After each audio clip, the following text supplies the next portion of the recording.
Sebenarnya tentang rancang undang-undang penyiaran ini udah lama ya, hampir udah berapa tahun ya. Perusahaan-perusahaan media harus utama masih menkomisi negara malah mengeluarkan undang-undang cipta kerja yang jelas memudah PHK dan membuat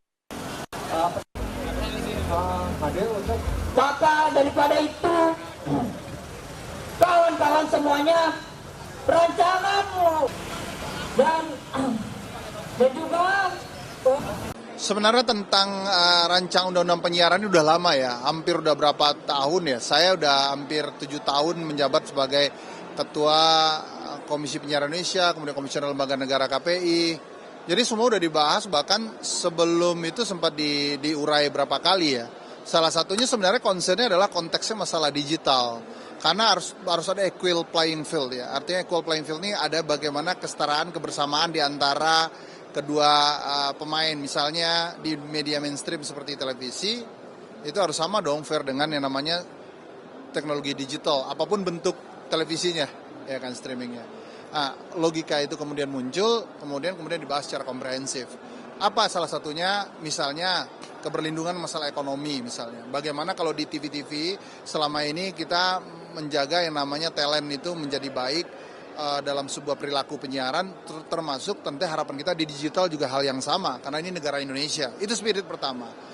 Nah, kemudian sekarang saya pikir itu memang harus, karena Komisi Penyiaran Indonesia, saya waktu zaman saya jadi itu ketua KPI itu ada kurang lebih 1.106 televisi jenis yang kita atur. Salah satunya dalam 600 televisi lokal, 379 TV berlangganan, dan termasuk ya 17 sampai induk jaringan TV nasional dan lain-lain sebagainya. Bahkan radio kurang lebih ada 2097 radio. Saya masih ingat banget soal angka kuantitinya ya. Tapi yang menjadi permasalahan adalah hari ini sedengar isunya malah terhadap satu produk di pasal 50 yang draftnya ada di DPR menyatakan bahwa undang-undang khususnya masalah jurnalistik ya, dalam bagaimana investigatif. Menurut saya karena saya tidak ikut lagi link dalam kondisional yang lama ya, ketika drafting dimunculkan sampai yang draft yang berlanjut hari ini kan begitu. Pada prinsipnya saya yakin bahwa undang-undang itu sebenarnya adalah memudahkan masyarakat Indonesia, bahkan stakeholdernya harus dilindungi. Jadi kalau undang-undang sudah mempersulit atau membuat itu repot, berarti undang-undang itu harus dievaluasi kan begitu, logikanya begitu.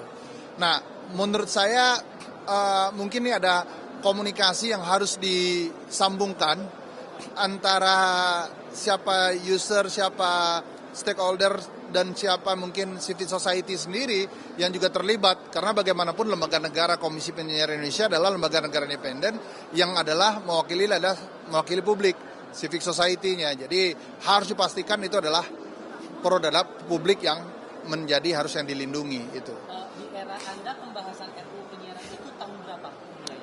Itu sudah berlanjut ya. Ketika saya di Ketua Komisi Penyiaran Indonesia itu sudah digaungkan. Bahkan draftingnya itu sudah berapa kali tetap masuk ke dalam kategori prolegnas, program legislatif nasional. Salah satu kekuatannya adalah memperkuat infrastruktur dan suprastruktur Komisi Penyiaran Indonesia yang selama ini hanya berbentuk kepada teguran, kemudian melakukan evaluasi pada industri TV setiap 10 tahun untuk apakah itu perpanjangan TV dan administrasi ya, 5 tahun untuk radio. Itu lebih kepada bagaimana pola ini jadi dipermudah waktu itu, sehingga konteksnya itu sudah ada shifting juga, migrasi dari analog ke digital. Tetapi waktu itu malah dicabut berapa pasalnya, kemudian dimasukkan ke dalam Undang-Undang Cipta Kerja. Nah, untuk masalah shifting teknologi. Nah, tetapi kan nggak seringan itu. Ini kan ada infrastruktur lain, ada infrastruktur lain yang harus diurai secara komprehensif. Salah satunya itu, tiba-tiba instrumen siapa yang harus dilindungi, siapa yang harus diayomi, bahkan seperti apa polanya, itu jelas di Undang-Undang Penyiaran yang baru. Nah, isu yang didengungkan hari ini malah concern terhadap kewenangan pers gitu kan. Sudah menjadi bias dan luber kemana-mana ini. Di era Anda sempat dibahas Itu tidak sampai concern seperti itu. Kita nggak bicara tentang substansi yang namanya jurnalis waktu itu, lebih spesifik ya.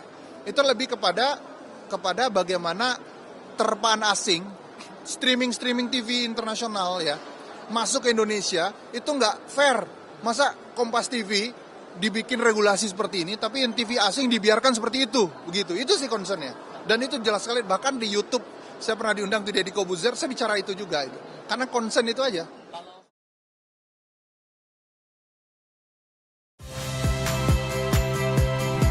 Saya Rahmat Ibrahim. Saksikan program-program Kompas TV melalui siaran digital, pay TV, dan media streaming lainnya. Kompas TV, independen, terpercaya.